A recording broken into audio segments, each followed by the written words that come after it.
में एक ऐसा मामला था जिसमें एआई समिट में युवा कांग्रेस के कुछ साथियों ने प्रदर्शन किया।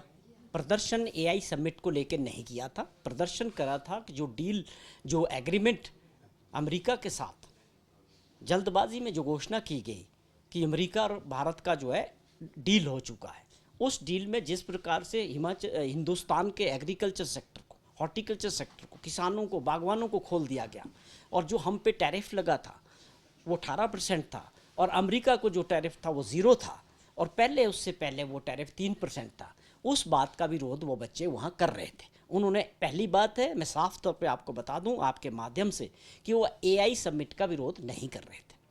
दूसरी बात है कि अगर उन्होंने विरोध किया, शर्टलेस विरोध उसका नाम लिया गया कि उनके पास कोई हथियार नहीं, कोई ऐसी बात नहीं, बड़ा शांतिपूर्वक विद्रोह किया। अब आप बताएं कि लोकतंत्र में ये कौन सी बड़ी बात है कि आपका विरोध करने का तरीका है युवा साथियों का, किसानों के लिए, बागवानों के लिए। इसमें कहाँ से देशद्रोह की बात आ गई, कहाँ से इसमें ऐसी बातें आ गई जैसा इसको प्रेजेंट किया गया? तो वो तो एक अधिकार है लोकतंत्र के अंदर अपनी बात रखने का। इसमें देश की छवि कहाँ से खराब हो गई? देश की छवि तो तब भी खराब हुई होगी जब ऐसे वहाँ ड्रोन प्रस्तुत किए गए, ऐसे मॉडल्स प्रस्तुत किए गए जो चाइना से ला के रखे गए थे, और उसको अपना बता के जो एक बात सोशल मीडिया पे वायरल हुई, पूरी दुनिया में गई, वो अपने आप में बड़ा प्रश्न था। वो अपने आप में बड़ा प्रश्न था कि ऐसे लोगों के खिलाफ आपने क्या कार्रवाई की जिन्होंने आपकी उस समिट की पूरी इमेज ही बदल दी, डायमेंशन बदल गई, पूरी दुनिया में मजाक हुआ उस बात का। तो उनके ऊपर क्या कार्रवाई हुई, वो अपने आप में बड़ा विषय था। वो भारत सरकार को बताना चाहिए था कि एक ऐसे मॉडल रखे गए जिसमें टेप लगी है जिसकी कीमत ही 250 रुपया है। वो आप क्या दर्शाना चाहते थे? वो बड़े विषय थे और गंभीर विषय थे, उसमें साइलेंट रही सरकार। अब उसके बाद जो परिस्थितियां बनी, कुछ बच्चे वो हिमाचल में आए। दिल्ली पुलिस जिस तरह से हिमाचल सदन के अंदर बिना वारंट के, बिना इसके घुसी, उसका विरोध हुआ और बाद में उनको जो है नियम के अनुसार आना पड़ा। अब एक टीम दिल्ली पुलिस की, हरियाणा पुलिस के साथ सादी वर्दी में हिमाचल प्रदेश में एंटर करके बिना किसी वारंट के, बिना किसी एफआईआर के, बिना किसी राज्य की पुलिस को इन्फॉर्म करे सीधे रोडू चढ़गांव पहुंच जाती है। तो जब इस चीज़ की जानकारी हमारी पुलिस को और सरकार को मिली, उसमें हमने तय किया कि भाई ये आप दूसरे राज्यों में जो रूल्स है, प्रोटोकॉल्स है, उसके हिसाब से काम करेंगे। उसका हमने विरोध किया।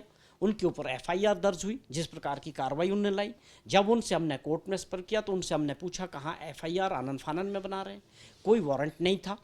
रूल्स ये कहते थे, प्रोटोकॉल ये कहता था कि आपको जब जाना है तो वहाँ पर लोकल मजिस्ट्रेट से आपको उनके वारंट लेने थे। उसके बाद लोकल पुलिस, जिस थाने के अंदर आपने कार्रवाई करनी थी, उस थाने के इंचार्ज को आपको इन्फॉर्म करना था।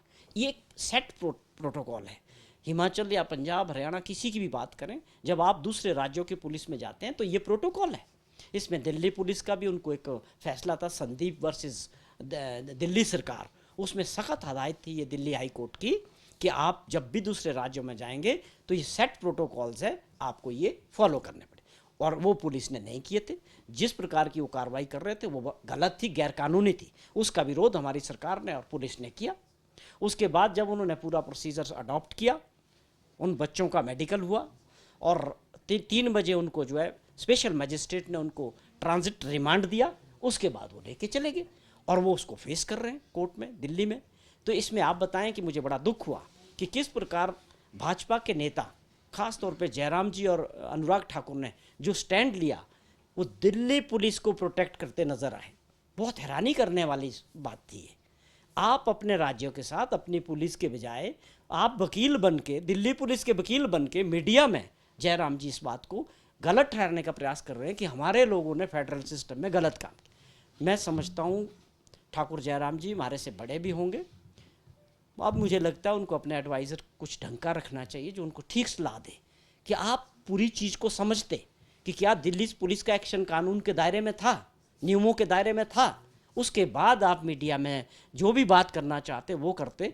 ये मैं आपकी भलाई की बात कर रहा हूँ कि आपका लोगों ने मजाक उड़ाया है कि लगातार आप आरडीजी पे भी और इस पुलिस एक्शन पे भी, कहीं पर भी भाजपा के लोग, हिमाचल की सरकार, हिमाचल की पुलिस और हिमाचल के साथ नज़र नहीं आए। आरडीजी पे वो भारत सरकार को डिफेंड करते नजर आ रहे हैं, कि ये तो बंद होना था जी, ये तो 15 फाइनेंस कमीशन ने बता दिया था। भाई बड़ी हैरानी की बात है। ये एक्शन हुआ जो बाद में साबित हुआ रूल्स के हिसाब से लेके, अब वहाँ भी वो दिल्ली पुलिस को प्रोटेक्ट कर रहे हैं, अपनी पुलिस को और अपनी सरकार को कोस रहे हैं। ये हमारे दो ऐसे सवाल हैं भाजपा के नेताओं से कि आप इसको क्लैरिटी से बताएं, या तो ये भाजपा ग्रुपों में बंटी है, इनका कोई स्ट्रेटेजी नहीं है, जिसके जो दिल करता है वो मीडिया में बोल देता है। लेकिन मुझे लगता है कि दोनों जगह लोगों की नज़रों ने, लोगों ने देखा है इनको कि प्रदेश के साथ जो है ये लोग क्यों खड़े नहीं हो रहे। ये हमारे मन में भी बहुत बड़ा प्रश्न है। कुछ ज्वेलरी से पहनी नहीं जाती, वो आने वाली पीढ़ियों की पहचान होती है। लेगेसी का मतलब सिर्फ साल नहीं होते, वो रिश्ते होते हैं जो वक्त के साथ और गहरे होते जाते हैं। वर्मा ज्वेलर्स का नाम सिर्फ एक ब्रांड नहीं, एक परंपरा है।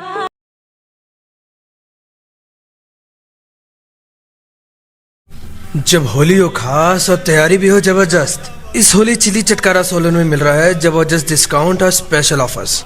तो अब स्वाद भी दुगना और बचत भी शानदार। भीड़ से बचना है, लाइन में नहीं लगना है, तो अभी कर दीजिए अपना प्री ऑर्डर बुक। करारे गोलगप्पे, खट्टी मीठी चाट पापड़ी और मसालेदार दही भल्ले और ढेर सारी चटपटी variety.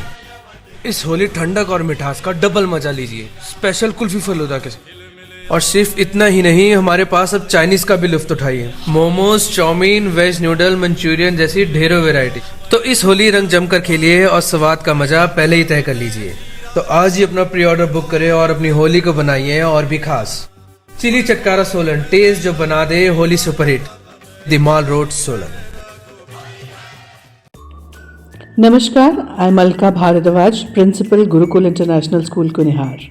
At Gurukul, we offer NEP-oriented modern education for the holistic development of your child. Admissions open now. Give your child the better foundation they deserve.